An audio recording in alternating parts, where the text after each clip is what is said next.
Welcome to People Pursuing Greatness podcast, episode number 50. Hallelujah. We made it to number 50. Can you guys believe it? Thank you all for hanging out for as long as you have. And if this is your first time, welcome. To preface the podcast, we are actually posting all of our podcasts on YouTube now. So Patrick Ryan II is my co-host, my partner in crime.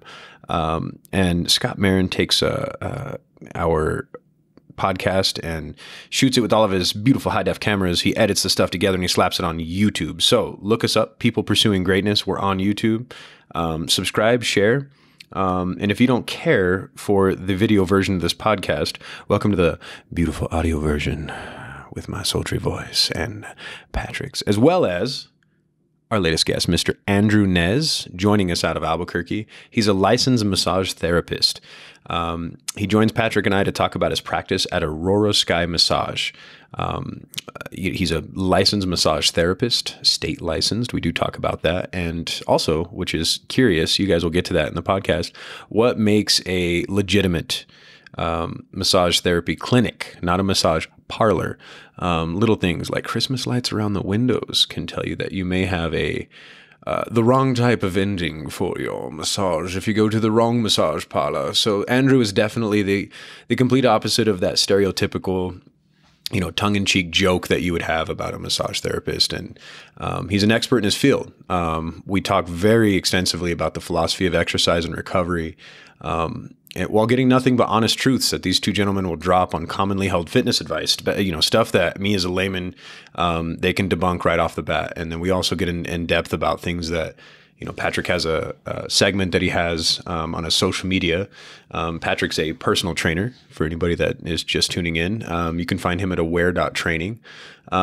Essentially, Patrick has some funny, shorts that he'll put out where he basically has, shit my clients will say. So this is, Morgan is, I am a straightforward person. So I like to throw out the dumb shit that I've done in the past and have Patrick and in this case, Andrew, kind of give advice and maybe debunk some commonly held stuff that I've been taught, being around the gym bros and the track bros and the whole bit. So, even if you fall somewhere in between, there's going to be something in this podcast for you. We talk about finding a holistic approach to staying in shape, real world criticism and how that can make you a humble person. And then just speaking up and talking about how something hurts and maybe you just want to get some help with some part of your fitness journey. So I hope you guys enjoy this. You can find Andrew and his business at auroraskymassage.com. He is taking appointments. The man is highly sought after. Patrick was the one that, of course, had sought out Andrew to bring him on the podcast, and we became fast friends. And I think you guys will enjoy yourselves. So, again, check us out on YouTube. Links to everything is at ppgpodcast.com. And we appreciate you guys listening. You guys stay groovy out there and keep pursuing that greatness. Cheers.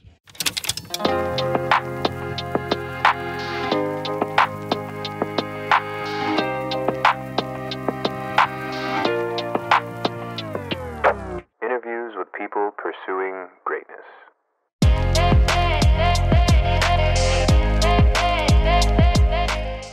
All right, so we got Andrew Nez on People Pursuing Greatness podcast. Welcome, my friend. Hello. Hello. Thanks for inviting me. We're also joined by Mr. Patrick Ryan. Patrick Ryan, the legend. Howdy. The myth, the legend. Nice to meet you. He exists. We caught him only for an hour. So, and somehow you are able to catch me once a month. Once a month. It's weird, right? Yeah, it's like I'm starting to figure you out. Happens. It's like it's planned or something. So, Andrew, you join us out of Albuquerque. You're a medical massage therapist, and you're the owner of Aurora Sky Massage, which I hear like sky high reviews. I've actually read some reviews.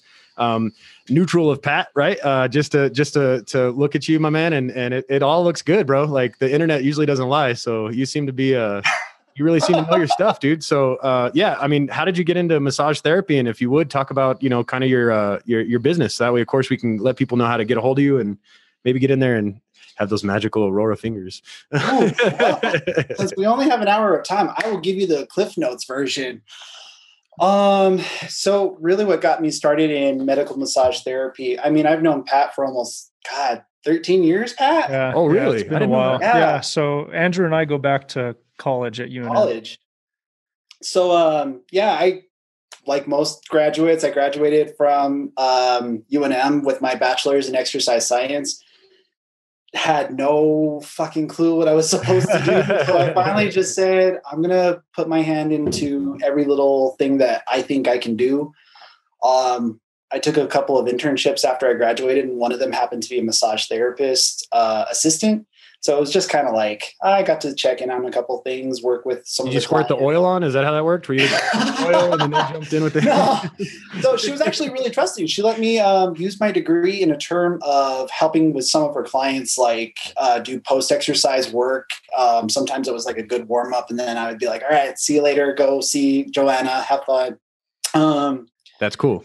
But that like really is trying to just work, seeing her work spark something for me in terms of like, I actually really like this. I always wanted to be a physical therapist, but Pat knows the program itself was just super intense. It was really, really hard to get into. So when that didn't all come together like I had planned for 10 years to do, finally just said, well, fuck it, find something else that's better. And turns out massage therapy is 10 times better than what I would have thought physical therapy school would have been. And especially if you own the joint, man. So you went the right way. Absolutely.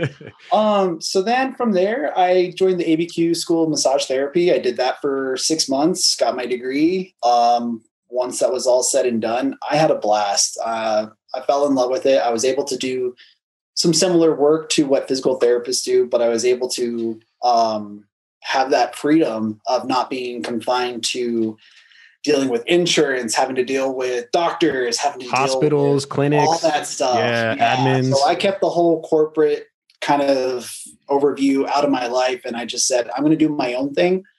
And I like that. So I had the freedoms of being able to work with somebody and say like, you know what? Insurance would tell me that the only thing I could work on is a shoulder and that would be it. But it's so much deeper than that. And so finally, as a therapist, I was able to sit there and say like, nah, dude, your shit's jacked up. Like, we're going to work on this. We're going to work on that. And like Pat can tell you, man, I could sit there and just with my eyes visually tell you everything that I see is going on. Yeah. Without even getting on the table yet. Yeah. That's it. But again, that took years of practice. Sure. And that is kind of what I was looking for before I even got into physical therapy, was just like, I needed that groundwork to say, this is my thing. Right. And then maybe I might look into physical therapy in the future. I get the itch to go back to school once in a while, but then I look at the requirements again and I'm like, is it really worth it? Right. No, well, and then you're back in, and then you're back in that machine, like you said, because I mean, physical therapy it's very monetized. I mean, it's meant to be sort of a business. I mean, a lot of it that I've, seen in my, circles that I've been in, being around medical, has always just been like workman's comp. And there's just an economy based around that. And, like you said, like you can only treat one piece of the person. That's just not cool. You shouldn't only be able to treat one piece of the person. It should really be all the parts necessary to make that muscle fucked up in the first place.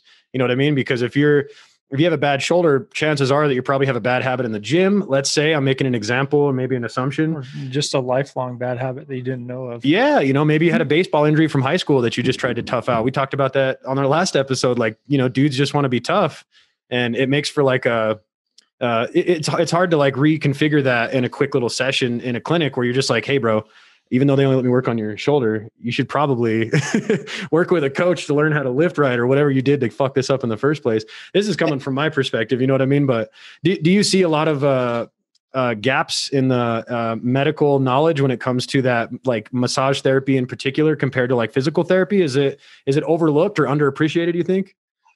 As massage therapists in particular, so being a male massage therapist is absolutely rare. Okay. So that in itself, in a nutshell, is very difficult. Massage therapy is more of a female dominated industry. Absolutely. Okay? So it's very rare for us to ever succeed. And that was one of like the first things that I heard out of school was like, oh man, as a male massage therapist, you're going to be lucky to get any work at all. Really? And I didn't know that. Honestly, I took that in stride because it was kind of like my fire that lit under my ass to just say like, you know what, fuck you. I'm going to do whatever I want. Yeah, for real. And I'm going to be the most successful that I could possibly be. And here we are. Right. But as far as massage therapy, it does get overlooked a lot of times because people have this perception of it being very erotic and very sensual. And it's just like, no, that exists. It's out there. Don't get me wrong, but that's not what I'm here to do. It's not that Pornhub scene that people would exactly.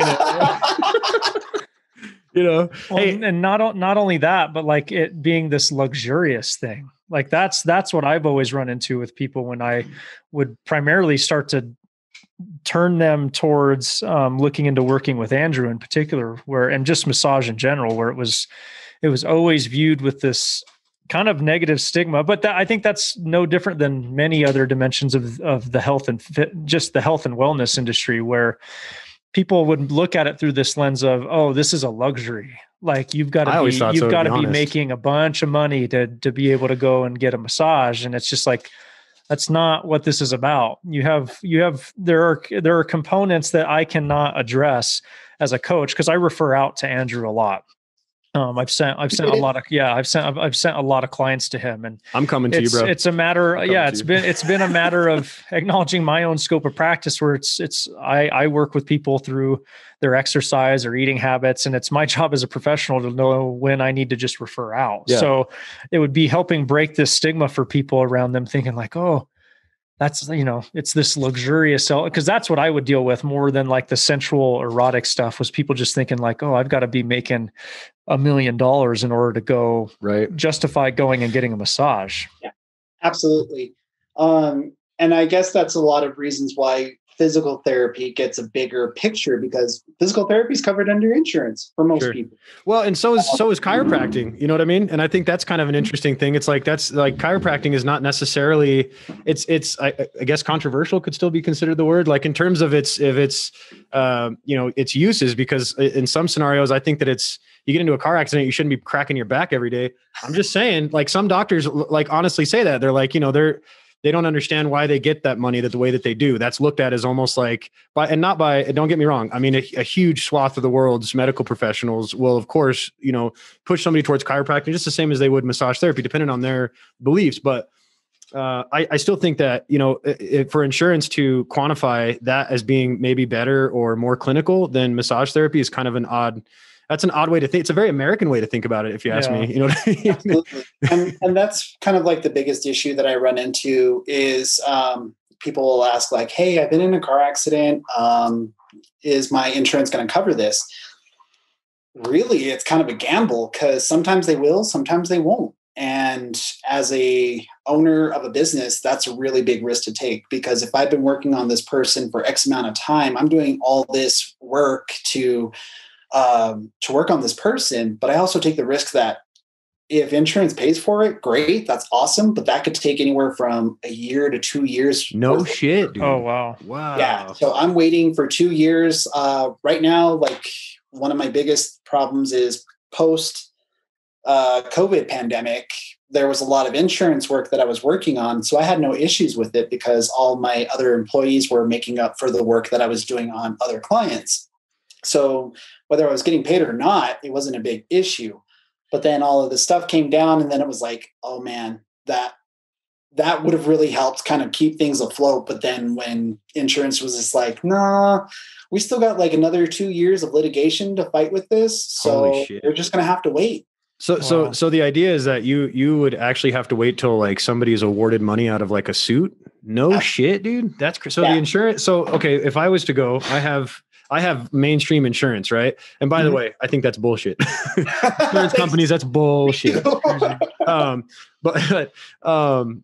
But so I have my insurance, right? If I was to go to you, would it depend on my insurance for me to get, I guess it would be like elective massage therapy, or would I have to pay out of pocket? Like, is there an option for me to use like a massage credit or some shit every year? Do they have that? So here's the Not most of them will do that. A lot of them will do what is called a reimbursement process. And that is a pain in the ass to go through, because most of the time people will come see me, they get their receipt and they take the receipt and send it to their insurance and saying, this was for a medical reason. So before the shutdown, I used to work with a lot of US veterans, a lot of military, UFC, all those types of folks. And what they would do is they would take their receipts, send it over to their insurance. And if they were provided a referral note from a doctor, then they could get reimbursed. But if they didn't have the referral note from a doctor saying that this was medically necessary, they would never see that money. No shit. Yeah, there's so much disconnect. And that's part of the reason why I thought of Andrew for a guest for this podcast, because I think that's kind of what we're venturing into, right? Is just continuing to get a more in-depth understanding of the different facets of health that need more airtime, that need more conversation, that need more context, because people don't know any better. So yeah, if you're not to say going through a doctor and getting help from a doctor is invalid, because it's not, but it's like they aren't versed. They just really aren't. Their niche is not being able to know the ins and outs of massage therapy or chiropractic work or personal training or nutrition counseling. They have no clue. So that, I think that's what can make that really frustrating when you've got a serious need for medical massage or just massage therapy in general. I speak as someone who has had hours of experience. I was working with Andrew when he was working out of his apartment. Oh no! Oh yeah. Like, so I've been going to Andrew since my guess is around day one era. Yeah. You know what I mean? And seeing and getting that at such an early stage in my life, I think it was just outside of college. So I was 23, 24 years old. Yeah. It started to really, really change my perception of what one's health journey should look like. And instead of waiting until you're older to get massaged, it's a matter of, no, you need to start doing this now.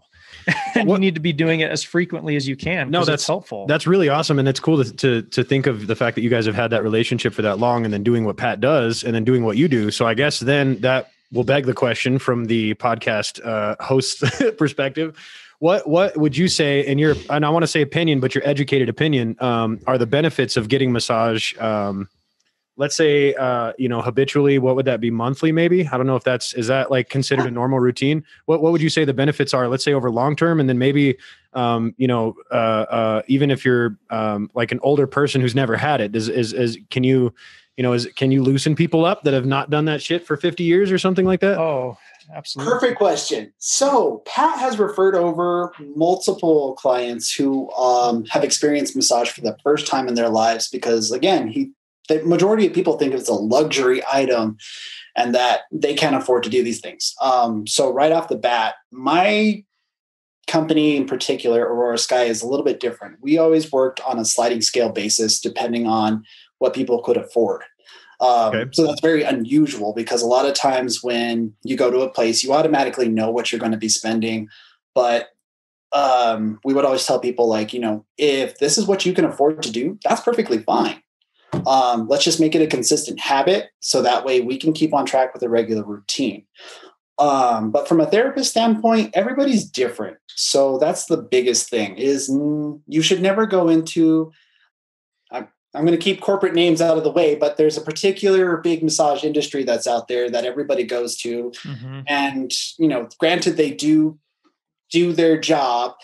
There's a very cookie cutter routine that comes with going to an industry type place. How my clinic was completely different was, if you came to see a therapist, that therapist knew your family, that therapist knew who you were, that therapist knew every little thing that was going on in your body. So every time you came back, they would address those situations. They would say, like, hey, how's that injury? How has your life been? What do you notice about your life and your injuries kind of coinciding and existing together? And then we were trying to always bring that bigger picture for people to say, like, your stress is tied to how you feel. Right. And the way it's manipulating itself into your body is kind of a reflection of what's happening externally. So if you're super stressed and your lower back is hurting, And it's kind of like, well, if you remove those stressors, do you start noticing that the lower back stops hurting as much? That's like a more holistic approach. I mean, that's looking at the total picture rather than just your shoulder insurance. Absolutely. And I can speak from personal experience, having worked with Andrew for quite some time now, we'll just say 8 years working with Andrew. I remember and him talking about because I can relate so much because I used to work within a corporate gym environment. Right. And that it's in and of itself is such a small representation of the potential of what can be done when coaching a client. So so when you have these big like corporate institutions, I guess you can say in each wing of the industry, in massage therapy and the gym setting, et cetera, I would say it's barely one sliver or one layer of the whole in this holistic approach that we're talking about, to where people will come in to say, one of the big box gyms that I used to work at, they're being fed this. It's real. The way I kind of look at it is it's the gyms and the personal trainer's job to lead the client and lead them through what really needs to be done with their health. And I think what Andrew's alluding to, and I've experienced myself having worked in some of these places, is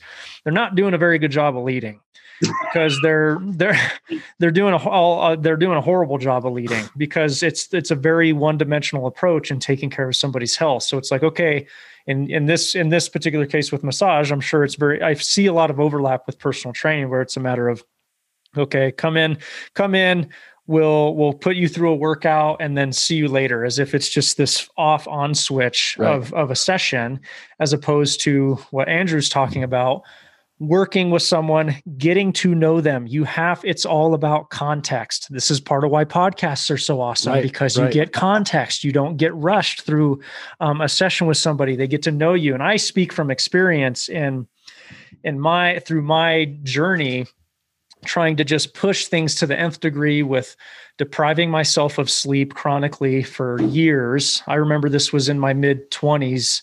I think it was like 2014, 2015. I had gone years sleeping 5 to 6.5 hours max a night, thinking it worked for that time, but this stuff adds up. And I was doing rigorous workouts on top of that.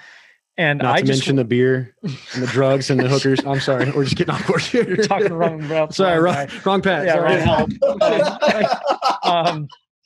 but seeing that stress manifest itself in my body, to the point to where I was experiencing central nervous system fatigue, and being able to work with Andrew on that and getting a better understanding of, hey, you may not want to hear this, but this isn't something you can't out exercise. You need to can't focus. Out youth anymore. Yeah.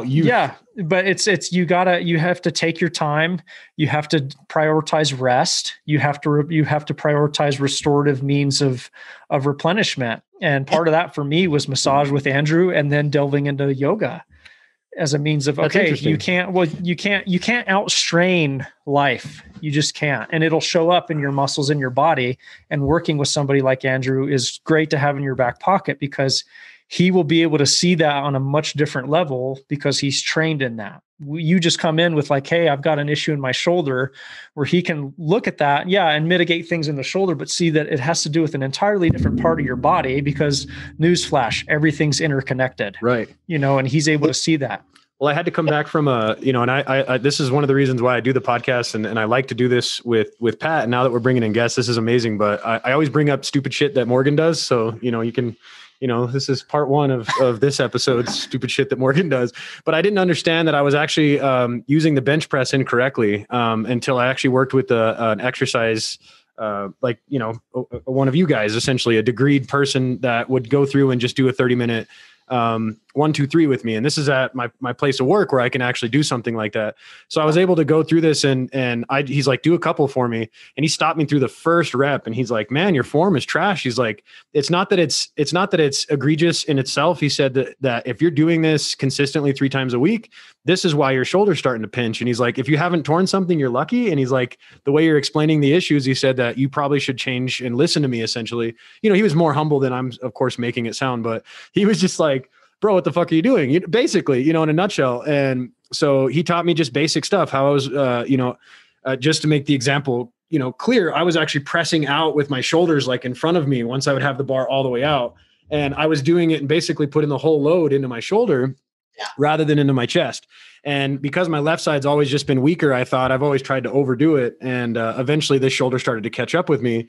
I didn't know what warming up was. And we went through a whole a thing where he said, you're getting to be north of 30 now. He's like, you should be smarter. And he's like, if you want that shoulder to also not, fuck with you, you need to start warming up. And again, he's not any levels that would be, considered a massage therapist or a physical therapist, but he tried to like kind of cross that boundary where he said, listen, what do you do? And that's what I like about you guys is, you look at what do you do? And then you take that holistic approach to say, this is probably what's happening, and it's because you're doing X, Y, Z. Usually I don't know how you guys refrain from not saying stop it, stupid, like a lot, because that's what it's an art. It's a daily struggle. Oh, let me tell you. Because it's got to be frustrating, to like give somebody advice and then they don't listen to it. Like I have a physical therapist that I've been seeing because and I think I talked about this in the last podcast, but I stepped and twisted my foot, basically like so I'm talking about overpronating to the inside. If this was the inside of my foot, so bad that it twisted all the way up into my knee. And the dude's been trying to, help me work things out, but it's one of those things where he'll tell me, okay, I'm going to do some stuff. And then you go test it out with this amount of mileage. And it takes everything within me not to go and fuck up my PT's advice and go do 6 miles or 8 miles and blow the knee back up. And, I'll press it just 1 mile more. And I come back and my knee hurts. And he's like, I go for my next session the next week. He's like, you went further than you're supposed to, huh?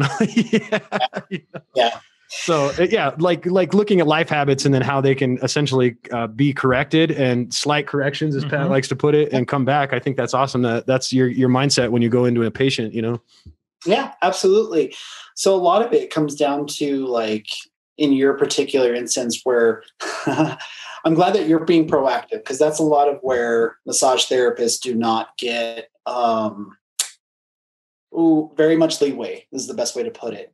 Unless you are specifically trained to tell somebody, or you have a personal training license attached to your massage therapy license, there's a thing called scope of practice. And so me as a massage therapist, I could not tell you how to exercise. I could not tell you what you're supposed to do in the gym, how you should be doing it. Sure. But the hard part is that when we go to school, we are trained how to teach you how to do that stuff. And so it's like, if it's not in my scope of practice, why is it in my curriculum? Right. Right. And so when I asked my teacher that, she was like, well, so here's the thing. I would rather you take this information now, because it's going to help you do a deeper understanding of the way people move in terms of movement patterns. So just because somebody is screwing up really heavy in the gym, and I can't correct that, but I can easily just as much say like, oh, that's a really interesting form, but let's try to switch it up to something that's a little bit more effective, is the best way to put it. And so that way it kind of takes that stigma of like, I'm telling you what to do. Right. And I'm immediately telling you what you should do is stop. And I'm sure you get more pushback from guys, right? In those scenarios all the time. Yeah. I was like, cause that's gotta be the way, cause we talked about that last episode. Like it's hard to get, like the big dude that has been lifting for, since he was in high school, and he's just maybe genetically gifted, but he's getting in his 30s and his back starts to hurt. That he knows the system to get big the way he is, but that's all they know. That's all they know. I'm going to tell you right now, those guys are the biggest babies when it comes to being on the table. Well, but it's really interesting he brings that up, because it was who was I talking to? Well, no, it was, I did a foam rolling workshop for my clients. So I do these weekly meetings, and I figured, we need to talk about the benefits of stretching and foam rolling, the restorative portion of exercise that just always gets glossed over and thrown kind of to the side and traded out for, no, you need to push it. You need to push hard, push hard, push hard. And I remember talking to them about how, like, first and foremost, this is where it's always going to be a proactive measure. If you're able to hire a personal trainer, it would be a good idea to go and do that. In conjunction with that, I've referred Andrew over I've referred my clients over to Andrew to where this is where you create your own pit crew. Keep it weird. Got to keep it weird. This is where you create your own health pit crew, right? So it's like, you look at it through a lens of, I've got my massage therapist in my corner. I've got my personal trainer in my corner. They should be communicating with one another, which is what Andrew and I were doing with certain clients that were okay with it. And we had that all cleared as a means of, Andrew works with said client. You see, he gets feedback from that client as to what's going on. Andrew may not know the deep ins and outs of exercise, but there's so much overlap. Like he and I took 95% of the same classes together. That's interesting. UNM. We were studying with one another. We were talking crap about professors we didn't like at UNM, like griping over difficult assignments. So there was no reason for me to not trust him. So there's so much overlap in his mind and our understanding of the human body to where he would work with a client, he would see A, B, C, and D going on, and then he'd be able to relay that over to me. And then I would be able to put that into play in applying exercise prescription and program design for my clients.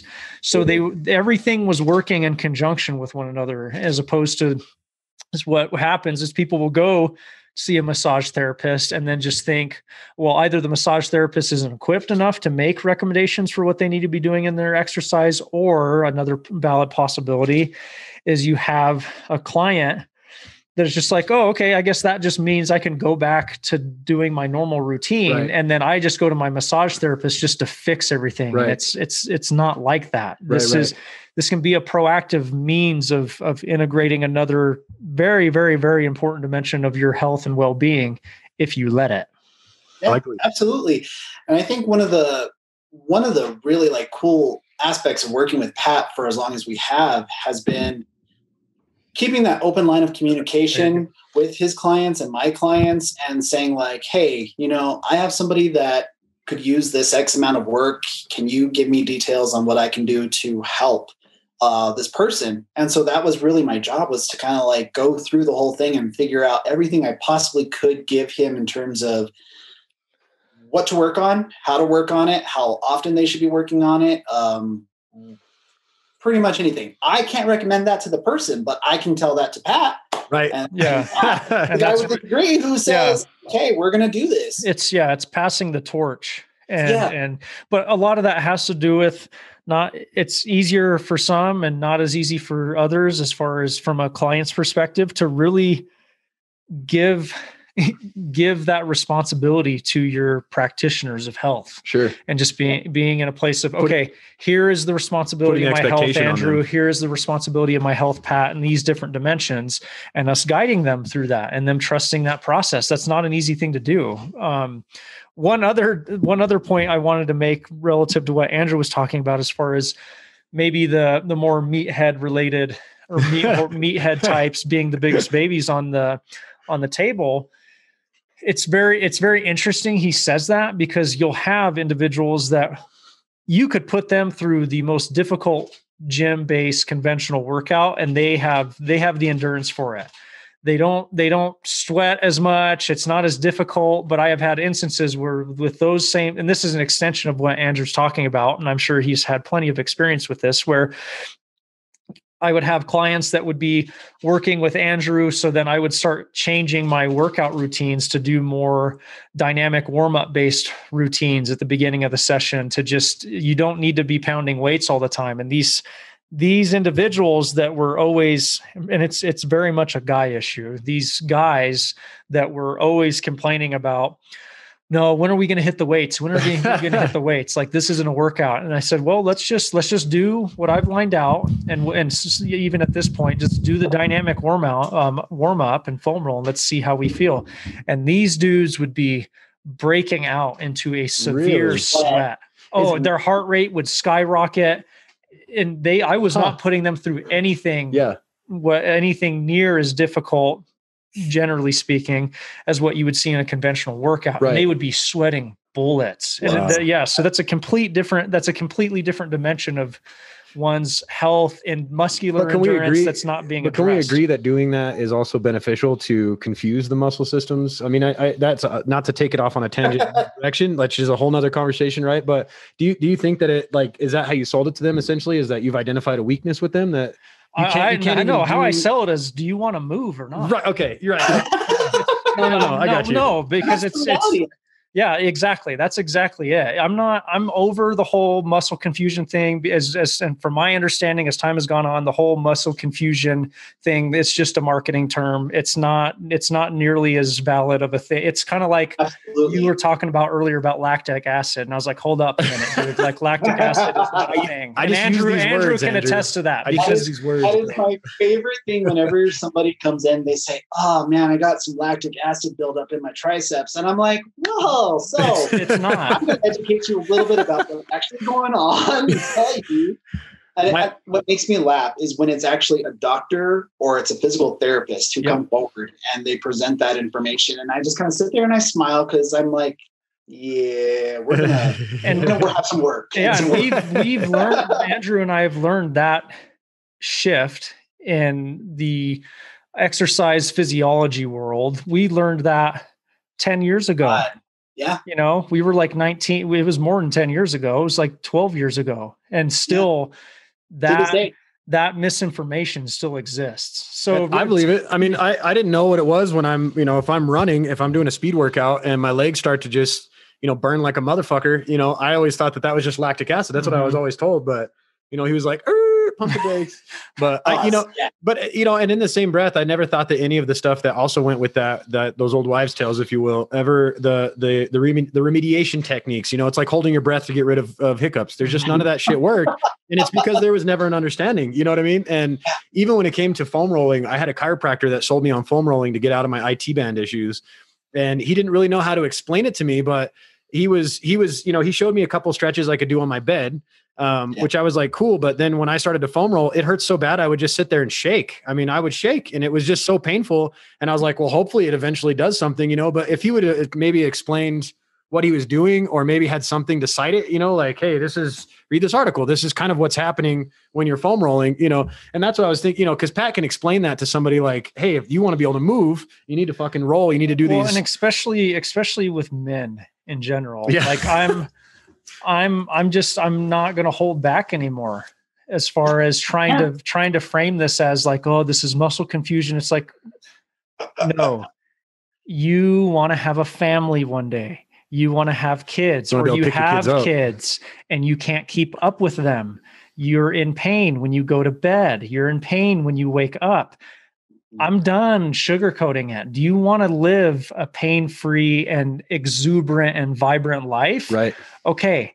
Do your lunges. Well, do your foam rolling, because it's about changing that mental framework of getting older, as well as being a guy in this particular case, and getting older being synonymous with being in pain. Right. And you have so many people that buy into that because they don't know any better. They think that, you won't know until you get to be my age. But like Pat's going to be that fucking uncle that's like 45 or something. And he's literally out sprinting the kids and picking one up on his back and got the other one on the arm. And they're all going to be like, you won't be able to do that again in 10 years. 10 years later, there's Pat still fucking doing it. Still doing it. Yeah, absolutely. So go ahead. I mean, honestly, Pat's right. Like, I think one of my things as a massage therapist is you can't sugarcoat it anymore with people. You have to be honest and you have to just tell them. Well, tie it to their own life experiences. Like, they're going through this and it's like, do you want this to get better or not? Right. Yeah. And I really try to hit that home with a lot of people. And I encourage a lot of my therapists when I had them to say, like, you're going to get a lot of pushback from clients because they think they know better. They think they know their body better than you do. But the reality of it is they don't. They really do not. And it's my job to know your body more than you do. And I could sit there and I don't even have to be in the room to automatically know, like, this is what's going on here. And I can just see it because that's just what I've been trained to do. But yeah, to sit there and have that pushback from people to say like, well, I'm 60 years old. I can't go up the stairs anymore. And it's like, If you only knew the things you're capable of doing, you wouldn't say the things you're doing. Yeah. And I guess it's my job to educate you, teach you, and help you through that process, because I'm going to encourage you. I'm going to push you. I'm going to push you every day to do just the one thing that makes you uncomfortable. So like one of my longest standing clients, even just as long as I've been working with Pat, he has been with me for almost close to 10 years now. And I, for the first time, got him to start stretching.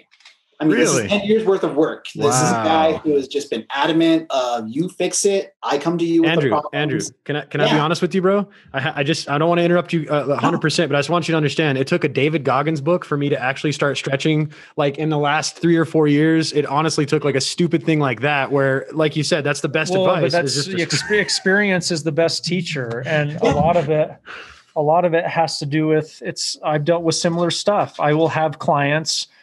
Again, I'm just gonna come at you dudes, mainly men, that I will recommend. Hey, we need to stretch. We need to foam roll. Let's start doing the beginning of our sessions with that, et cetera, et cetera. And they're always, no, I'm not going to do that. And I really feel like, I don't want to go too far down on a tangent, but men are afraid of feelings. Men are afraid of anything that has any stock in femininity, because women stretch and women do yoga, but hey, they're not in as much pain. So you're like, it's always kind of funny when your wife can outrun you or do those things that you like, which requires some flexibility. Right. So they would refuse it for so long, and then they would get hurt. Right. Yep. What do you think they were asking me? Pat, what's the number for your massage therapist? That's the first thing they ask. And it's always a matter of, I'm sure I'm willing to help you. I'm willing to refer you. But this could have been prevented. Right. The amount of pain and discomfort that you're in could have been prevented if you had added this extra dimension into your tool chest, your medicine cabinet, by working with Andrew or somebody like Andrew for the past 6 months when I had recommended it, or last year, or the 2 years ago that I recommended it. So it doesn't come as a surprise that Andrew's worked with somebody that intimately on the table, and 10 years has gone by and they have refused to stretch. But pain is going to be the biggest teacher for a lot of people. And I want to ask both you guys this: how often do you see people that, let's say again, the stereotypical person? I just feel like we're just picking on dudes, but here it is. I'm the dude picking on the dude also. Well, you can throw it on me, because that's my niche. My niche is primarily working with dads, because at some point in time I am going to become a dad, and I don't like the way that most dads take care of their health. Right. And I'm going to do something different. So you can throw that on me. Any of the guy stuff, dudes, come at me. Let's have a conversation.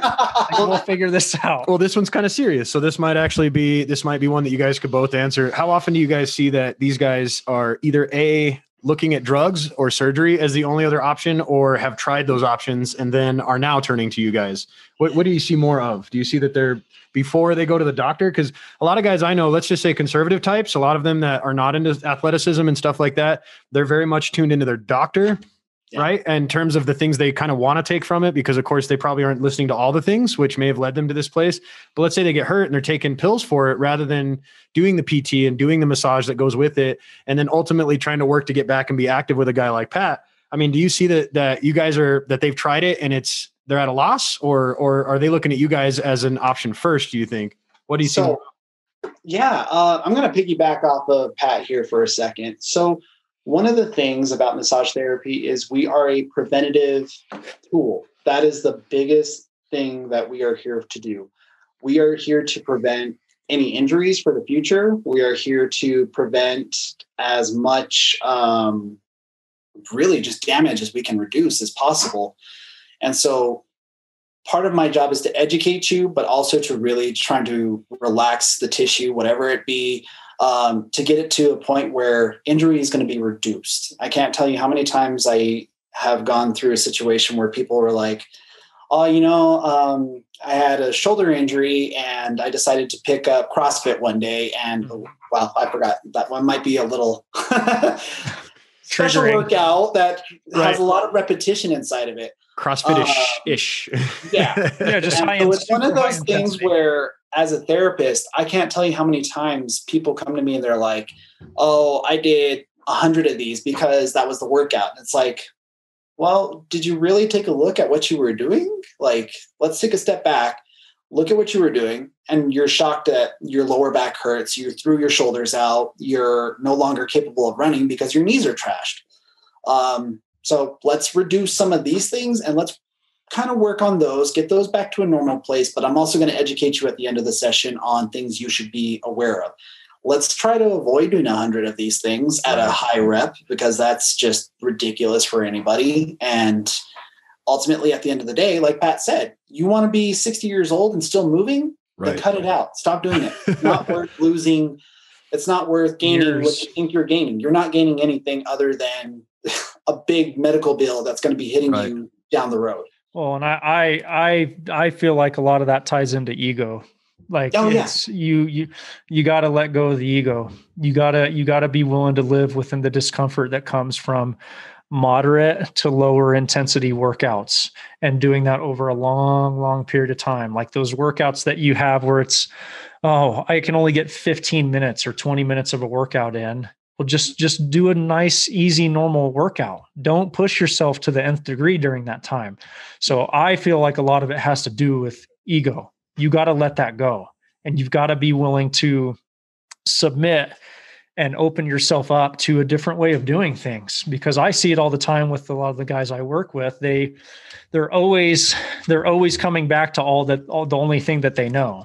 And the only thing that they know is pushing hard in the gym. Redlining. Pull. Yeah. Yeah. And then, I would say one of my bigger concerns as a therapist is always, so there is an whole holistic side to massage therapy. Of course there has to be, because you got to be open to those things. Like with Pat, I grew up on science. Okay. I was the science guy. Boom, exactly. I was very science oriented. I put no stock into religion. I put no stock into what people call the hippy dippy part of life. Don't have any crystals under your pillow, bro? I don't know. Oh God, no. Well, hold on. My bad. So I might have stepped in it. When I started massage therapy, I was, again, going in with this very black and white view of life. It was very, this is how it is, and this is how it's going to be. If I work on somebody, they're going to get better. And then I was approaching that with my technique for the very beginning. And it was like, okay, I'm going to work on you and you should feel better, right? No, rarely would that ever be the case, because there was something deeper underneath it. And it was when I started expanding further in my education and really opened my eyes up to Eastern,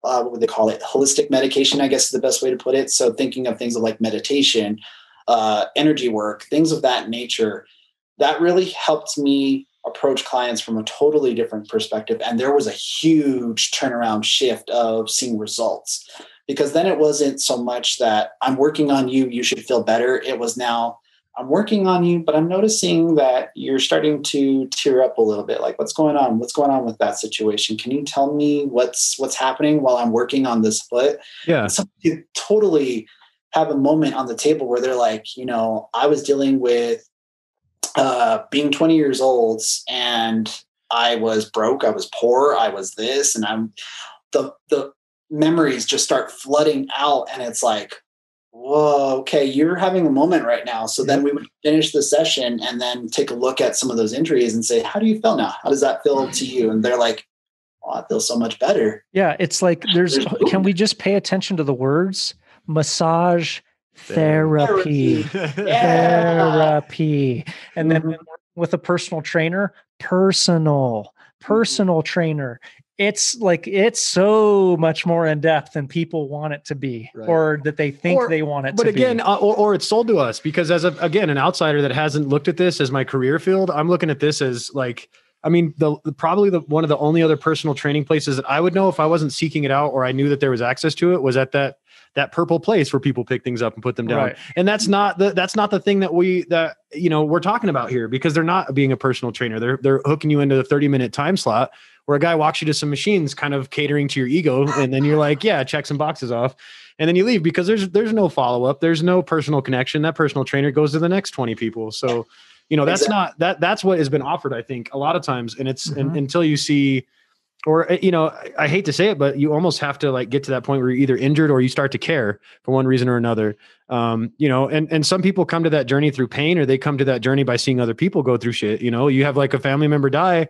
That's when they start to run. That's when they start to lift, and it's like, man, I wish that there was another way for it to be sold, but I don't know where that conversation needs to begin. Well, it's happening right now. So that's, you know what I mean? Like that's part, that's you know what I mean? It's like more people who know what they're doing, that are invested in the human element of this. And this is why I love Andrew to death. I consider him like, you know what I mean? You're my brother, dude. You represent a dimension of health that continues to be, that needs to be, it's imperative. It needs to be echoed. It needs to be talked about, and it's not being talked about enough. It's, with Andrew, with us talking to Christian, people that are in it to actually help people, right, and not just in it for the money, because there's so much more that comes from our work. I don't want to get too emotional, but like being able to actually see somebody not be in pain, right, and not buy into this thought process that life is inherently painful, therefore it becomes miserable because it hasn't been managed, and they haven't been led into or had their hand held into meeting individuals like Andrew, right, to where you can go in and work with them and you can shed what's been going on and it be completely free of judgment. I've had those moments getting massages from Andrew where I lost my mind. Like I cried, but it was like I needed a release. And you just, when it comes to like the whole mental, psychological, metaphysical element of our lives, you can't avoid that. Your body holds on to it, right? And you can't just get it out of you by a hard exercise or drinking it down or smoking exactly. It down. So it's like face it. I've had instances working with Andrew to where I told him I'm dealing with a pretty depressed state in my life right now, and he could feel that before I even told him. Mm-hmm. There's an exchange being there's an exchange taking place. And that's why it's so important to have somebody who's versed and prepared and knows how to manage that and navigate that with you. Yeah. And in a very judgment-free space where you can go there and you can be a meathead that's used to just grunting right, things out all the time. And if you have one of those instances where you're vulnerable, you got stuff going on in your life, you can have someone that's like, hey, it's all good. This is just between you and me. Like there's no judgment. We're here to help in whatever way that we can. Absolutely. That's huge. That was so beautiful. Thank you for sharing all of that. Yeah, absolutely. I do appreciate everything you said. One of the biggest things that I always find interesting is these people with a very, as you said, conservative type approach to how I should do my job. People come to me and say, "Oh, you're just the guy that works on my muscles and that's it." And it's like, if that's how you view it, it's like your body is and that's it's like, wait, you keep saying your body's a temple. So then that's not the way to view it. It's so much more. Do you feel like you break that stigma quite a bit? Like when you have clients come in? Absolutely. Pat and I have worked with some people who have very strong opinions about my line of work or a certain way of life. And when he brings them to me, my job really is just to kind of help open that venue a little bit, to kind of just tell people like, you're coming to me into my space, and you should know that coming to me in my space, you are safe. I don't care what you are. I don't care if you're religious. I don't care if you're transgender. I don't care if you're gay. I don't care about any of it. You're coming to me with a problem, and my job is to simply help you navigate through it in the best way that I know how. And then once that's done, it's my job to educate you on how do we keep going from this moment on. because I'm glad. I don't care if you're 60 years old. I don't care if you're 10 years old. You're coming to me with an issue, and I want you to have this in your back pocket to always say, I'm having and I'm dealing with the issue or a problem, whether it's physical, metaphysical, or if it's emotional. Damn. You should have that ability. Deep on me, Andrew. I'm liking it. Yeah. You just have that ability to pick up the phone, call one of us and say, hey, Aurora Sky, I'm having a really tough day. Is there anybody that's available? Can anybody take me in right now? Because I just need this. And it's like, yeah, no, we can totally make that work. And I would encourage that to find somebody who can help you with that situation. We're not scary people. We're probably one of the most open-minded people that you could possibly ever meet. I mean, I've met other massage therapists, and yes, there are those who go into the far deeper end of things where it's just like, oh, that's a little heavy. But then there's people like me who are somewhere in between. You want to find somebody who knows what they're doing, but they're also very educated on the other side of massage therapy, where it is very spiritual, it's very holistic, but takes it to a realm of that it is beneficial for you. There's always, as a therapist, you have to draw that line of saying like, okay, this person is probably not going to be very open to this at first. So I'm going to just work on them and get a warm up feeling of seeing how they feel. And then gradually I'll start talking about these little things and see how they feel about it. Do they feel scared, or are they immediately turned off and just like, I don't want to hear that shit. Don't talk about that kind of stuff around me. And it's like, okay, well, I know to keep that to myself, but right. For the future, I'm always you're saying things like, do you delve into like family issues and things like that? Like trying to just ask if maybe you having a good day and shit like that? Do you get people that shut you down at that level? Yeah. You could ask somebody like, how are you feeling today? And they're just like, I don't want to talk about it. Right. I just want you to bang out these knots, boss. That's all I want you to do. You get that kind of conversation. Exactly. I got you. Okay. But as a therapist, I am trained to do something even more, which is I am consciously thinking of, okay, what is this person going through right now that they are totally blocking me out? This person, I've worked with them for 10 years and they are blocking me every step of the way when it comes to working on them. And then as a therapist, you also get the right to just say when a session is just getting to be, no, we're done, because I'm trying to work on you and you are not letting me in on multiple different levels. By controlling the session, you are not allowing me to manipulate the limbs that I need to move. So really, I don't see any point in you wasting my time and me wasting your time. And I think that ties into where I think people get very confused, as it's, and that's where I come from, where people confuse having a personal trainer and having a massage therapist as a luxury. Right. Because what Andrew's talking about, correct me if you feel differently, Andrew, but what that makes me think of, because I've experienced it, people feeling like, oh, this is the luxury business, so I can hire a massage therapist and I can hire a personal trainer and I can just tell them what I want. Like a personal assistant kind of a thing. Yes, 100%. Okay. That's interesting. I never thought of that. I've learned a lot in my almost decade working with clients in person. And I spent a lot of time letting clients boss me around. And that's not what this is about. And I think that's what Andrew's alluding to, as far as if you are really wanting to get the most benefit out of this, you've got to trust me. Right. But that'll manifest itself in numerous ways. You have a client that took 10 years that was willing to actually get down and help and start doing stretching. That's not the main objection. There's probably stuff deeper than that as to why they're not willing to take input when it comes to making adjustments to their health. It's not just the stretching piece. It's likely a little bit more than that. But in the same breath, do you feel like, I don't consider myself to be a professional at all, but like my background is basically in running. That's like completely, and that's the only world I know. And I've done enough fucking up, again, part 2 of Morgan's stories of fucking up. I've done enough fucking up to where I know, when I come into, like this physical therapist that I'm seeing, I'm coming in and I'm trying to talk to him and I'm like, and I heard that this is what I should be doing. And this is what and I felt like after a while, I'm just kind of peppering him with shit. Like, my Google searches must be, like, am I going to get you to bite something? That's what I felt like. Like I was just kind of like, with it. We're going to say I have a perfect analogy of that. Okay. So you come to me as a client, right? Okay. Let's take this cup. Okay.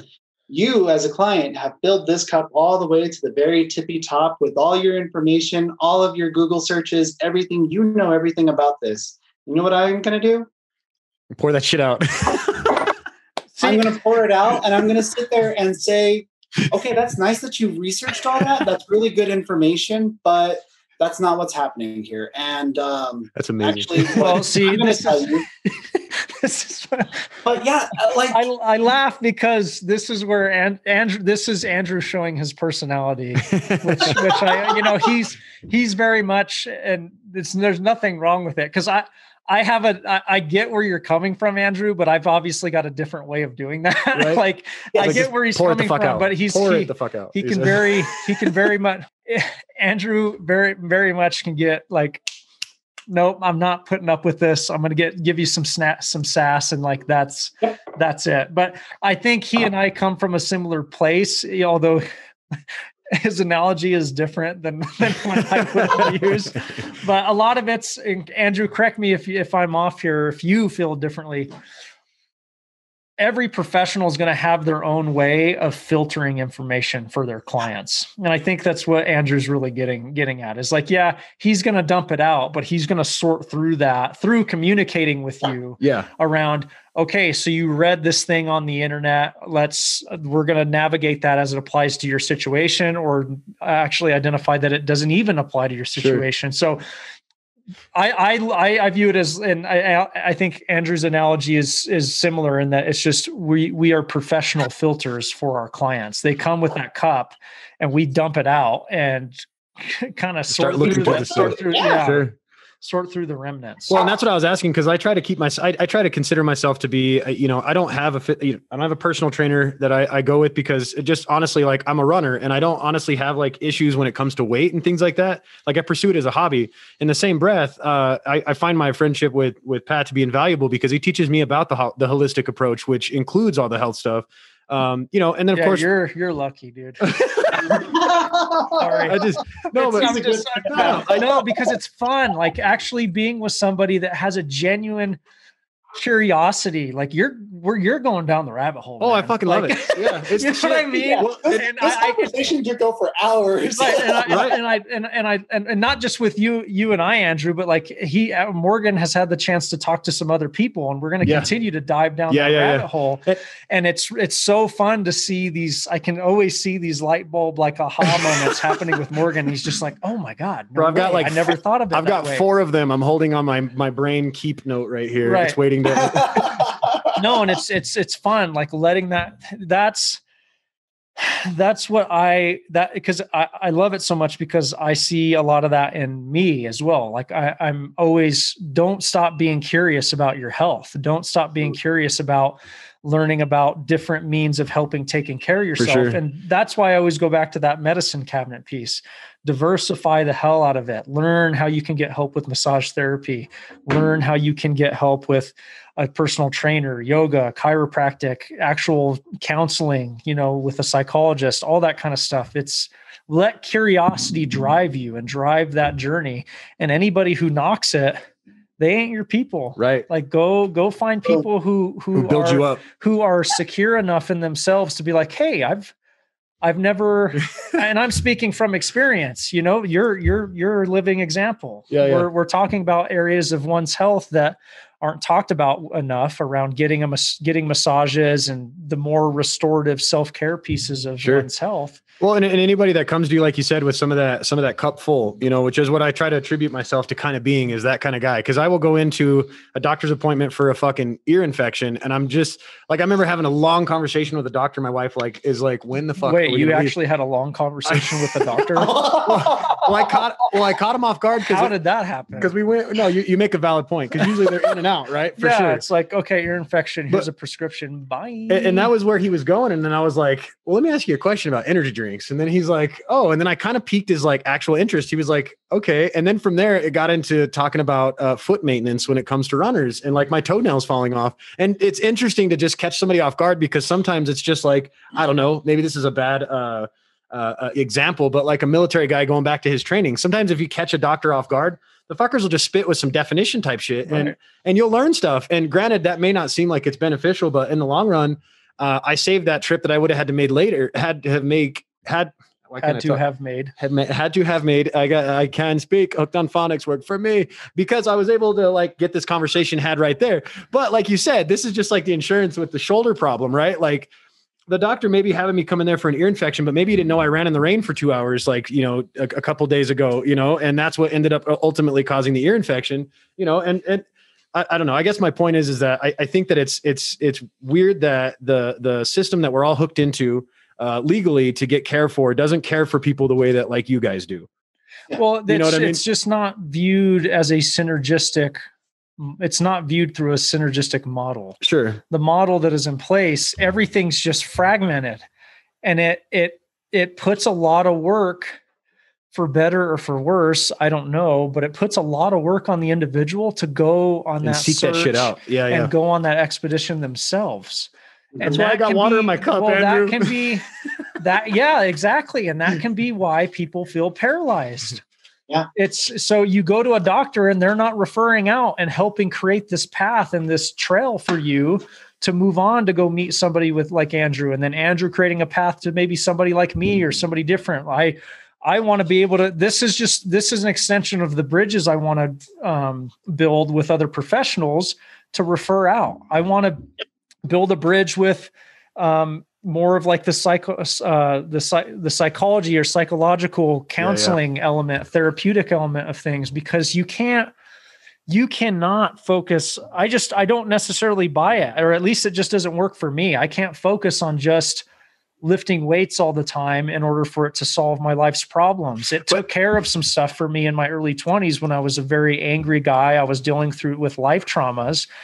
But at some point in time, it gets boring. And I'm not angry anymore. Well, I've got to find other means of therapy and exercise and self-care and help that are going to continue to help me on my path of evolution. And I think that shouldn't be any different for anybody. Yeah, I let a lot of my anger out through running. And eventually I got to the point where I'm able to run marathons. And it's like, you know, how destructive can you be to yourself before eventually, you know what I mean? Like, because you can't get that anger out anymore. Now it's like, you need to be smart about what you're doing. It's not like I can go out there and, you know, just start tearing apart, you know, super fast times, redlining my heart every day, all the time.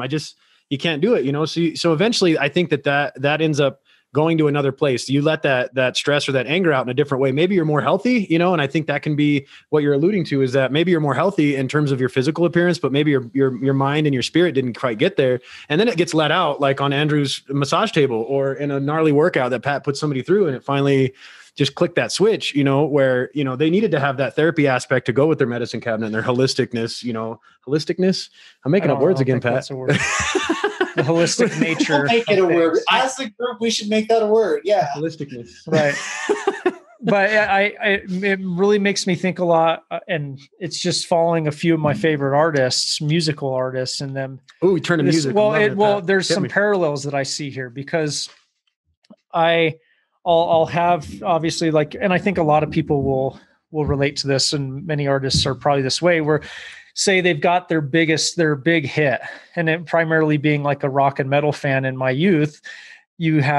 So I'll just use an example like Tool, for instance. A lot of their stuff was very aggressive and could be very viewed as very angry. Yeah. That's a representation of that artist's life at that point in time. He blew his knee apart from hitting his knee or his foot on the ground on the stage all those years from his Maynard.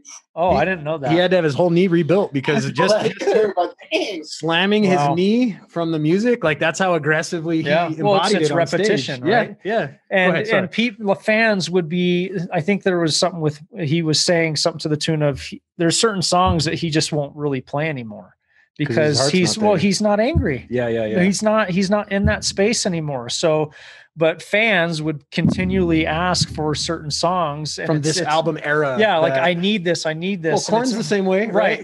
But it ties into people evolve. So when it comes to exercise, if a certain form of exercise isn't serving you in the way that it used to anymore, I can't go into that. I don't know that I'll be able to go back into the gym again and be as angry and have as much adrenaline and get out as much trauma and angst as I did in my 20s.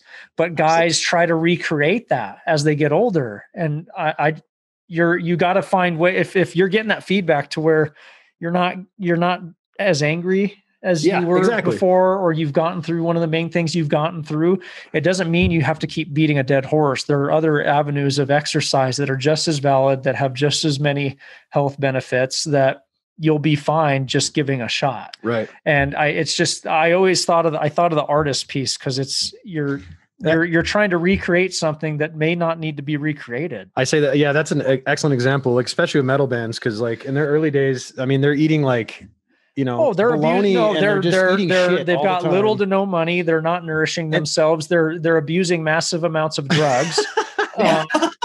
Every piece on the checklist as far as not taking care of oneself seems to be checked. It's no knock on them, but that gives you a sense of what kind of state of mind that they were in and how that influenced experiences that they were having. Yeah. That speaks a lot to art in and of itself. And I don't want to go too big picture, but that speaks to life in a nutshell. Some beautiful things can come as a result of going through tremendous amounts of pain and tremendous amounts of trauma. That was beautiful. But you do not have to recreate that all the time, because that's all you know. You know what I mean? You don't have to always go back to that. So that's how I look at things through. Pat, are you saying it's okay for me to cry even though I have a penis? Yes. Okay. You heard it here, ladies and gentlemen. It is. You cried as a little one. You cried when you came out of the womb. That's a valid point, brother. You went through a myriad of emotions as you were growing up. It's a human experience. Let's not segment this by gender anymore. I wish I could just play like every day, like at every construction site before like all the, you know, the guys like break out to go do their like construction guy work. You know what? I want them all to watch construction guy work. I want them all to watch those, like, you know, when the army vets and the military vets come home after like years and their kids just lose their fucking minds. Every time I'm like, oh, you know, like you cannot watch that shit and tell me, I don't care if you're the toughest man in the world. You watch that shit and they just do like those compilations and you're just like getting emotion fucked. You're just like, it's too much. Oh, yeah. It's too much. But it's called mirrored neurons. Have you ever heard of that? I haven't. Speak to me. Well, I don't want to speak too out of line, but long story short, I don't Google it first and foremost, but mirrored neurons, what it ends up coming down to is you see mirrored experiences within other people that you've experienced yourself. So it's going to elicit a response. If someone is in pain, yeah, you've ever heard of sympathy pains? Oh yeah. All that kind of, like, we're all interconnected. So it's not a male female thing. It's a human thing. No, and the sooner we get over that and open ourselves up to just getting whatever help it might be, whether it's personal trainer, massage therapy, or whatever, the sooner you're going to be in a better state of life, and the sooner life can be more fun and more vibrant, as I like to look at it. And kind of tying into what you're talking about, Pat, in the massage world, we call that being an empath. This is what makes me truly, like me, myself, Andrew, is truly unique from any other massage therapist out there. Is because have you heard that before? Unique ability. I have. Okay. I have. Yeah. I have a unique ability to be able to look at somebody and feel what they are feeling and put that and project it into my own body. And that is why I'm very good at my job. It's because I can put myself into that person's body and be able to say, oh, Jesus Christ, like, you've got some stuff going on and we're going to focus on these things. Do you feel that same way with your hands too? Like when you put your hands on somebody, can you tell the stress from the way that their tension in their body is and how they hold themselves? I tell people, I said, you know, if I was to one day be in a radioactive accident and I lost my vision, my hands would be the only thing I need, because reading a body is like reading Braille. You can feel just everything inside of the tissue, and it's telling you a story. Really, it's kind of interesting when you put your hands on somebody's body. You can feel the story of this person. You can tell, oh, damn, they've been through some trauma. They've been through like car accidents or where they hold their stress, relationships or financial issues. You name it. You can feel it inside of your hands, and it's really interesting to be able to sit back and manifest like that third sense of saying like, oh, wow, you know, are you thinking about like financial troubles? And it's kind of an open-ended question. And so they're kind of like, well, yeah, I'm dealing with X, Y, Z. And it's like, okay, well, you know, how can I help you in that situation? And then you start realizing the tissues start loosening up and they start getting softer. That's some heavy shit, bro. I like that. Yeah, like, come on, talk to me more. Talk to me more. Tell me more about what this is doing to you. Because the more you're opening up, I am secretly in the back of my head going, wow, this is getting a lot softer. This is moving and this is gone now. This person has talked themselves through what their problem is. They recognized it. First and foremost is recognizing that it is a problem. They're talking about it. And then inside of their head, they're talking about resolutions. They're going through it. Either they're telling me or they're telling themselves. Or you're just allowing them to kind of like have a neutral party to bounce shit off of. Right? Absolutely. And what's so cool about that is learning that that's all going to come in various dimensions and forms. Like it's a really unique experience to be. And everybody's going to be on a continuum. Like Andrew's talking about, he'll have people that he's probably worked with for 3 years that haven't opened up yet, but they keep showing up to the session. I have had clients where didn't really make any substantial progress until like the 3rd or 4th year of working with them because they were actually willing to talk to me about what was going on in their life. And what, the stuff that they felt like they had to hide from me, for any particular reason. And it's a very fascinating experience to be working with somebody like Andrew and talking to him just about how he and I are very open. I don't really have much of a problem telling him what's going on in my life, good, bad, or indifferent. It's a much different, I feel like it's a much softer, it's a much more beautiful experience having literal tension in your muscles being relieved while you're relieving tension going on mentally at the same time. It's you're killing multiple birds with one stone. You could be getting a little bit of your own. And to be clear, Andrew or myself are not counselors or anything like that. That's not what we do. We don't go in that. No, but it enhances. Well, I want to clarify, but I'm talking about just the sake of talking and having communication. Everything's going to be rooted in communication. And being able just to chat about how your day is going. And like Andrew was saying, talking themselves, or in this particular case, maybe myself, just him being a soundboard and me being able just to ramble on about from A to Z, what's going through my head. And then by the end of it, it's like, I've been able to sort it out. Sure. Much like when people would, do a workout or anything like that. They put their headphones on, they kind of stay in their head and they're talking through it while they're exerting themselves physically. It's just acknowledging there's so many different forms and places to kind of pull from, to play with that, to diversify how you go about managing the million different things going on in your head. That's heavy, dude. I like that. I would have never thought of that perspective before. Yeah. I guess then I have a layman's question for you then. What consists of, or what is the tangible part of the muscle that is a knot? If I have a knot, what is that? So you have, that's a loaded question, but I'm going to try to simplify. Could it be? Yeah, sorry. Okay. So we have tendons. Okay. We have muscles. Okay. And we have something called fascia. So tendons are what connects the muscle to the bone. So that's what allows me to do this motion. Okay. Okay.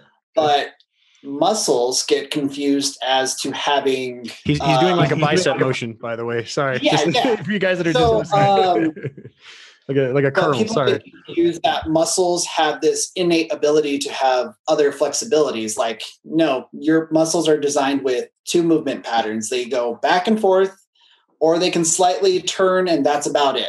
But beyond that, that's all they got.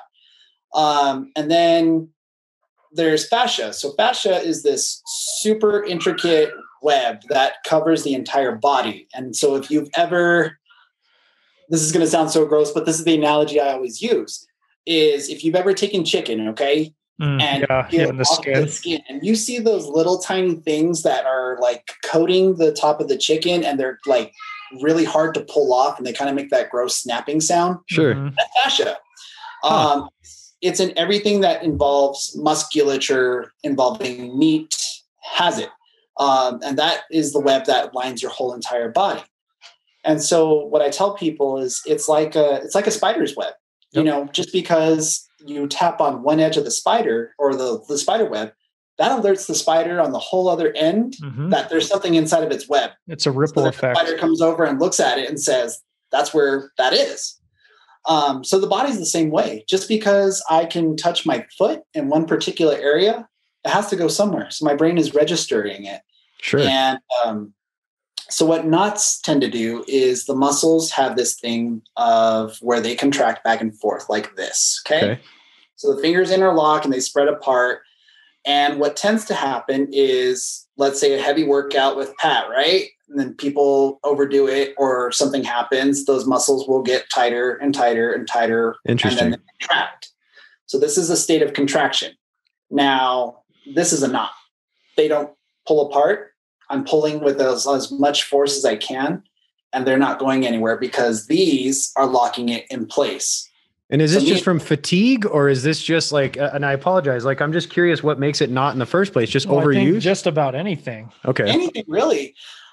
Sitting all day, like keeping them, and correct me if I'm wrong, Andrew, like it could be through just a multitude of just repetition over and over and over again, as well as sitting and being in your muscles being in a particular position over and over and over again. Because as we're sitting, there aren't muscles that are just hanging out. The muscles like of our hips are in a contracted state for an extended period of time. So it's not always exercise exclusive. It's life exclusive. Right. Like truck drivers would have issues from sitting all the time. Am I right, Andrew? Yeah. So kind of tying into that is because there is a state of contraction that does happen, whether you're sitting or my favorite one to always tell people is your brain is muscle in itself. And it also creates a contraction too. So your brain is connected to that muscle. And that's why we get biofeedback, which is where somebody registers pain as a knot, where they're like, oh man, there's that spot in my shoulder that just never goes away. No matter what I do, I try to stretch it. Right. Do that. It just doesn't go away.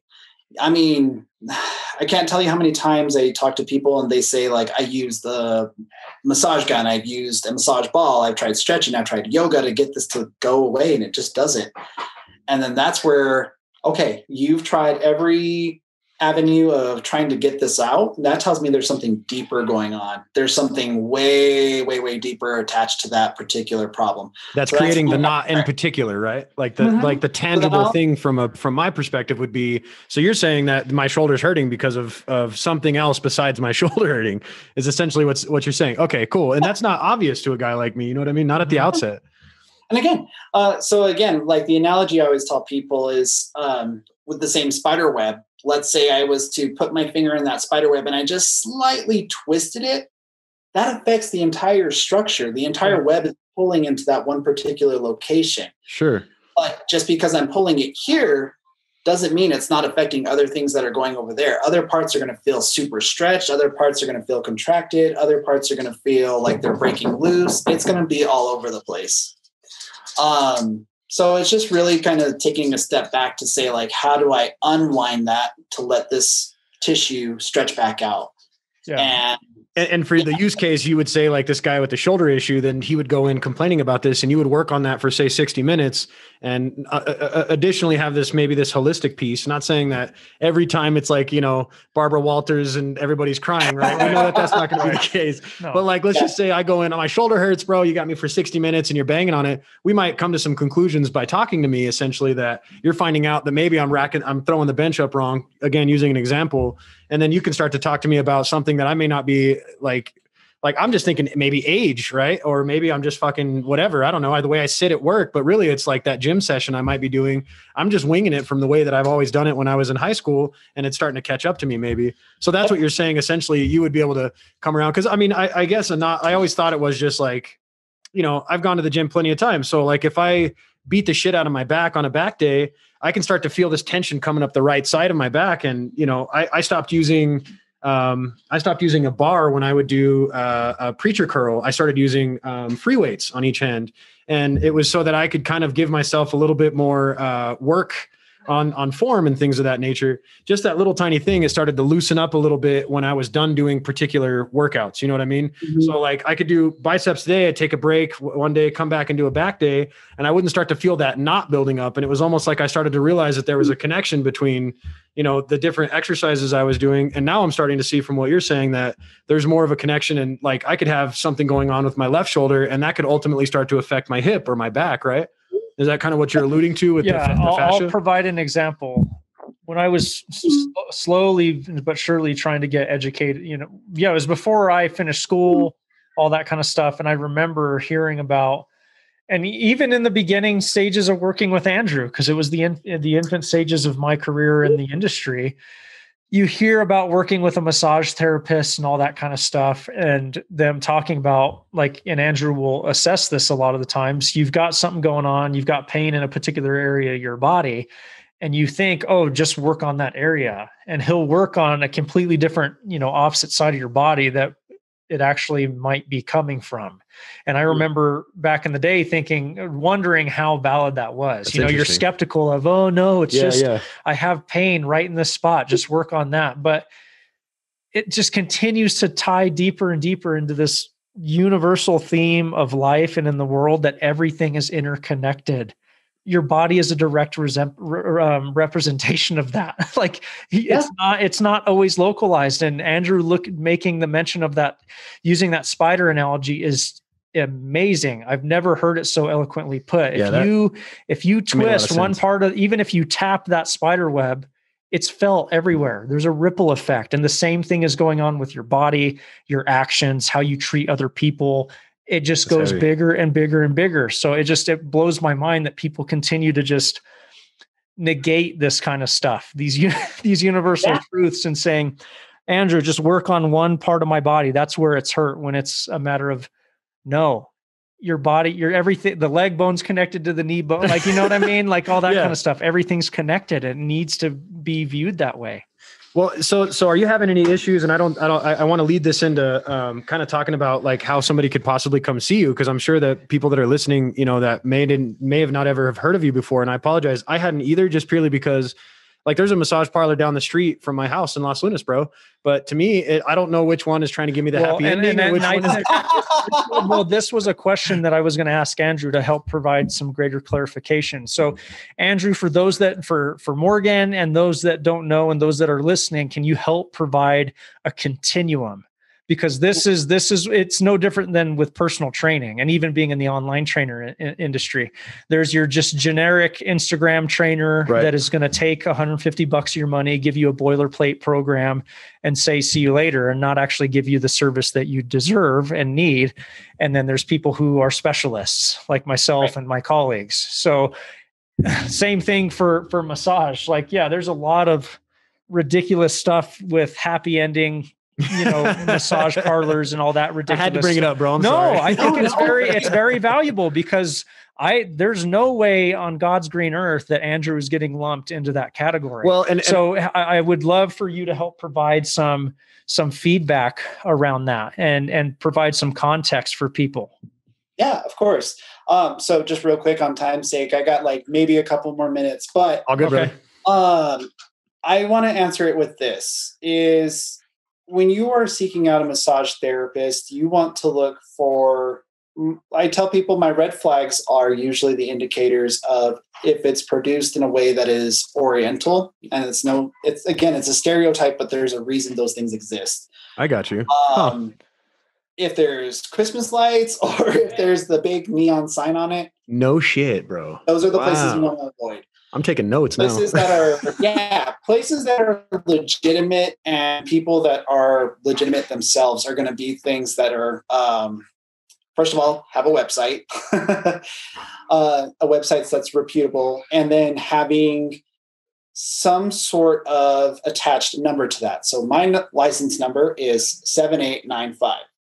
But if somebody just says LMT, CNMMT, blah, blah, blah, blah, blah, blah, probably not a real massage therapist. And so it's best to just kind of do your research on your therapist. You can look up anybody's license on the New Mexico website. So if people wanted to search me, they would just type my name in, and they would see that I have an active license and that I am practicing in massage therapy. That is huge, bro. I did not know any of that. Yep. And I'm glad that you just informed a lot of people. Beyond that, how would they be able to get a hold of you, and how can we follow you, man? Like, you guys are open during the pandemic, right? Like 100% now? So kinda. I'm doing half work right now, and it's just for my own sanity and my own sake of making sure I'm keeping safe on my end. So I've reduced my work load pretty significantly, but I still have one other therapist that works with me.